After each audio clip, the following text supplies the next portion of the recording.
Euzubillahimineşşeytanirracim. Bismillahirrahmanirrahim. El-Fethur Rabbani ve Feydur Rahmani Te'lifa Seyyid Abdülkadir Geylaniye.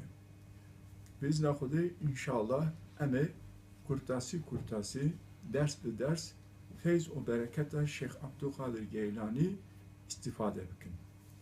Meclise yekem Şeyh Abdülkadir Geylani vakti tecelliyata kaderi zuhur ki i'tiraza khudi mirna dine. Servi ka şeyh gel çibireceğim. Böyle vakti tecelliyata kader anda i'tiraza hak Teala mirna dine, mirna tevhidiye, mirna tevekküliye, mirna ihlasiye. İşte peşerroji inşallah mirna tevhid çiye, mirna tevekkül çiye, mirna ihlas çiye, mirna din çiye, emi vana be gotune Hazreti Pir fan bakın. Kalbi mümin vakta tecelliyata kaderi ki bu tişteki kavmi kalbi mümin çıma, çıra, çavan nizami. Belki bilakis mümin bitiştirdi.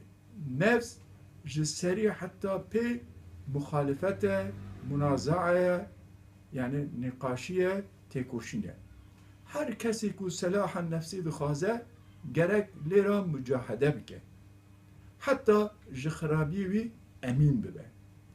Mücahede nefsi riyavi çiye malum Hazreti Geylani bu ıslahan nefsi yani rehbereki tasavvufi tarikati irfaneki mezine. Bu vici nefs seri hatta bini şerre.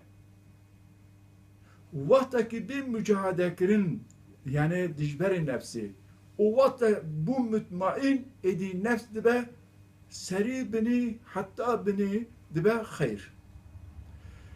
İşte pivana ku em bejin nefs şerre o hayre pivan çiye kitap o sünnete.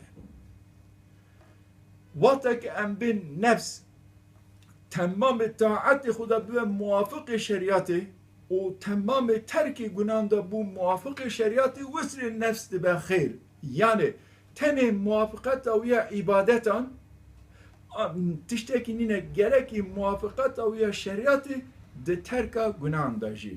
Terka günahındaşı gerek muvafık şeriatı be.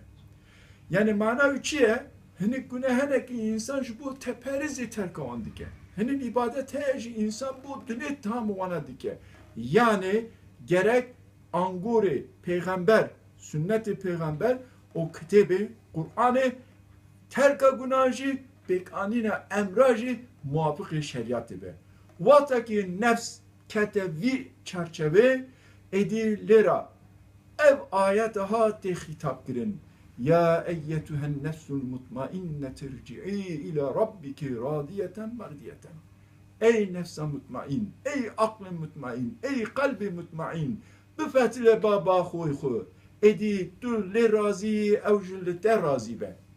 İşte en merteba nefs yani akıl, kalp, dıştaki gringe, Müslüman, mümin, hem beri kaderi gereki itiraza hudi neke.